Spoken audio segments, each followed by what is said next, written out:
This is 5 reasons why you should buy the DJI Mini 2. So reason number 1 why you should buy this drone is because you can shoot it in 4K and you can also slow it down to 60 frames per second in 2.7K and you can still keep that good image quality. The fact that this small little lightweight camera can shoot up to 4K in 30 frames per second and then you can also get slow motion footage out of it is actually really amazing, and it's actually mind blowing, to be honest, because if you actually hold this thing yourself and realise how light and small it is, and that little camera in there could actually shoot at them resolutions, it's actually really good. And DJI have done a great job with this drone, especially considering the price. And that leads me on to my next point. Reason number 2 is the price itself. If you're comparing it to the other top of the line drones that DJI have, because I do class this as a beginner pro drone, because you can get professional photos and videos out of this drone, so I will class it as one of the top of the line drones, because I wouldn't say the price is cheap by any means. It's very expensive at £550 for the Fly More Combo Edition. I will leave the link in the description below in case you was interested in buying this drone, because I really do suggest you do buy it. But compared to some of the other drones like the Mavic 3 Cine, that's coming in at like £4,000. Or if you compare it to the DJI Air S2, I think that's coming in at about nearly £1,200 for the Fly More Combo Edition. So it's like double in price in this drone, and obviously they've got other more pro features than this drone has to offer, but for a beginner pro drone it's actually really good. And for £550 there is a lot of packed away in this drone, and you can really get your money's worth with it. If you get the Fly More Combo Edition, you get the drone, you get the remote to go with it, and you also get 2 extra batteries and then a battery charger as well to charge all the batteries at once. You also get this nice little bag, which I actually don't use, but if you don't have a camera bag like I do now, this is a great way to keep your drone and all the accessories and the remotes and everything in one place, so you never lose any of it, and it's just a nice little compact bag with also a load of different dividers in there as well, so each bit of equipment goes away in its own little area, which is really good. And you also get extra propellers and stuff like that in case any of the things on the drone like the propellers break. This drone's literally about £3,500 cheaper than the DJI Mavic 3 Cine. Now obviously the Mavic 3 Cine is just an absolute unreal drone with all this capable footage, the ProRes, and you've got 4K 120, everything like that. But especially if you're a beginner and you're buying your first drone, then unless you've got the cash to splash, I don't really expect anyone to go buy that drone.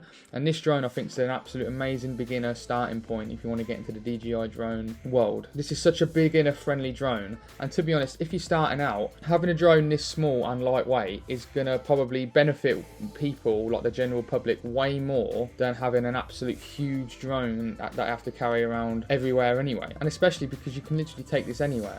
And that really does lead me on to my next point. That reason number 3 is the size and weight of this drone. This drone's coming in at about 249 grams, and they've done that on purpose because it's below the limit that you need a drone license. And a lot of the people who are actually starting out in this probably don't want to get a drone license. They either want to just fly it for fun because they can get really good image quality and it's kind of budget friendly compared to all the other amazing drones out there. And that reason as well makes it so light, and it just makes it so easy to carry around. It doesn't add any extra weight on your bag or anything like that. Honestly, it's so fine to carry around, and it just makes it way more appealing to the general public over another drone like the DJI Air S2. You can literally basically fit this anywhere. It fits into my camera bag so nice in its own little tiny corner, and it's that small, I'm pretty sure you can fit it into like your trouser pocket. That way you've got a 4K slow motion flying camera literally in your pocket, and it's absolutely amazing. And I really do think this is one reason why you should buy this drone. Reason number 4, and I've spoke about this before, is that for the photography side, you can shoot in RAW. Every photographer knows how important that is if you want to get the best image possible. This was one of the main reasons why I actually did buy this drone, because when I found out it shoots in RAW,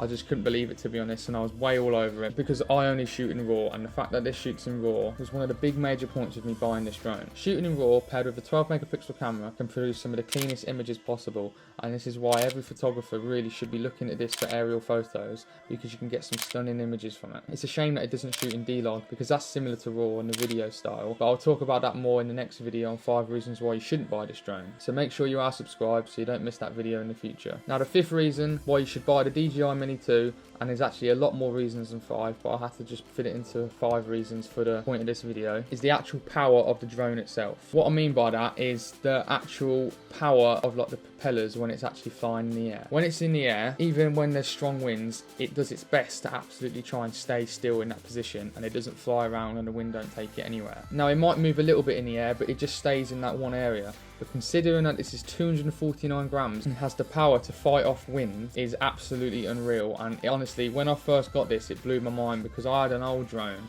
and the wind would just take it everywhere, and then eventually it got lost in a tree. I did get it back, but I was just too scared to fly it again because I had no control over it. So what I done, I invested in this drone, and I was scared to fly this drone, but as soon as I took this drone off, honestly, it just does not move in the air. Even on windy days, sometimes you get a notification saying that it's time to come back or lower the altitude because it's really high winds. But even then, honestly, it just doesn't even move. Like, I still come down and follow it just in case. But honestly, I have no worries that the wind's going to take this off at all. So if you're worried that you'll buy this drone and on the first day the wind will steal it off you, don't. Just trust the drone. It will just stay in position for you and it won't go anywhere, and it will fight off the wind. Alright then, so that was it. That's 5 reasons why I think you should buy the DJI Mini 2. I'll leave the link in the description below, and if you did enjoy, hit that like button and subscribe to see more videos in the future, and keep an eye out on my next video, 5 reasons why you shouldn't buy the DJI Mini 2. So that's it for me. Thanks very much for watching, and I'll see you guys on the next video. See you later.